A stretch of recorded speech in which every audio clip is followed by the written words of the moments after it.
Welcome back, everyone, to my podcast, The Fruits of Virtue, a podcast dedicating to helping people live the principles that they believe in, particularly virtues and things that will build up your character, things like faith and hope and courage and compassion and things like that.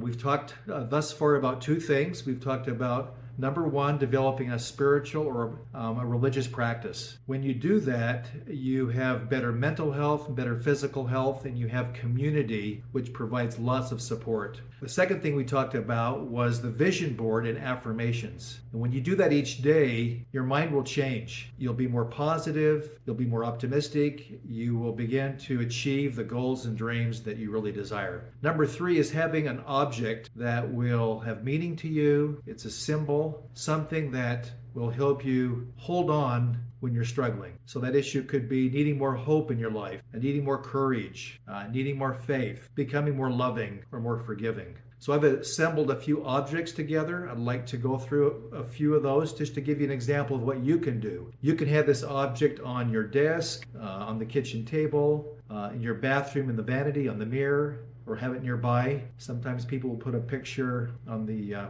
fridge, but just somewhere in your house where you're going to see it every single day. So I have a few things that I'll go through, and these are just examples of an object or a symbol that you can come up with, that you can create, that you will look at to provide that virtue or that character trait that you are feeling a little bit of weak in or lacking. The first one I have is a statue of some of my ancestors. This is actually Joseph and Hiram Smith, and it represents courage and it represents loyalty. When Joseph Smith was struggling with all the persecution that he was having, his older brother Hiram, who I'm directly related to, was a source of support, a source of courage, someone that helped him and believed in him when he was going through some very, very difficult times in the society in which he lived.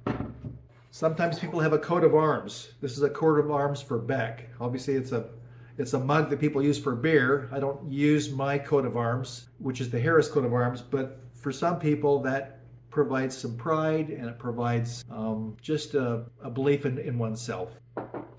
I had a client who had lots of struggles in life, and at the end of our counseling, she gave me an angel, and she thought I was her angel. But I thought, wow, what a nice honor to give her therapist a little hand-carved angel. And she ultimately passed away from a terminal illness. And so when I want more hope, when I want to feel closer to God, I look at this little angel and I have it nearby.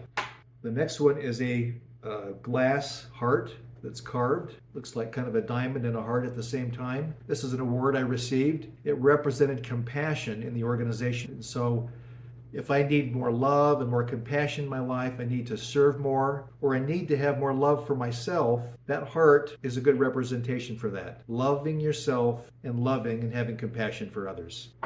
My father just recently passed away. In fact, it was yesterday. And he lived to the ripe old age of 96. He was in assisted living, and my brother and I were nearby, and so we took turns going over and taking care of him. And I actually helped him run a support group up until just a few weeks ago when he no longer was able to do that. But in his bedroom, he had a carving of, it's called the Lovers. I think it's originally done by a French sculptor, and it's a couple of nudes, but it's certainly not profane. I don't think it's obscene. And for me, it's a representation of my parents' love for each other and the love that my father had for me. And it's symbolic. It has a lot of meaning, and I have that now in my bedroom.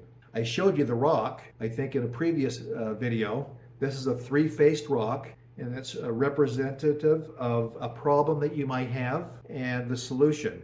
And my issue was coming home from work and not being as positive with my family, with my wife and kids. And I was a little bit interrogating them, asking them, how was your day? Or what were you doing today? Things look a little messy. And I learned that relationships are more important than tasks. And the principle that I try to continue to live by is, how was your day? Instead of, what did you do today? So this rock from my garden has three faces. It has the principle on one side, the problem on the other, and the third one is the solution. That has had a lot of meaning to me in my life when I created that. And then we have a picture of family. This is a picture of my daughter on her wedding day, and it's with my family here. And obviously pictures are easy to post because you can tape them to a wall, to your fridge, you can hang them up, and they can give you a great source of support if you're not near them and you're not able to see them very often. So consider a family picture or a picture of a loved one if you're needing more courage, you're needing to feel closer to them, needing to feel love inside. Last but not least is a bracelet. It has 12 beads. The Fruits of Virtue is a book I wrote, and it was based on 12 virtues. And these virtues have 4 colors. There's 3 blue, 3 purple, 3 white, and 3 red. And these virtues represent virtues of belief, virtues of sacrifice, virtues of character, and virtues of love. And every morning I have an affirmation for each one of these virtues. And as I wear this throughout the day, I can think about those virtues. And I can even touch those little beads throughout the day if I have a few minutes, particularly the 1 or 2 virtues that I need to enhance or need to grow. So I wanted to offer you this today. These different kinds of objects, symbols provide meaning. Our brain, the primitive brain, the old brain, very much deals in symbols. And we have a symbol and you have a positive meaning attached to it, it will embolden you, it will strengthen you.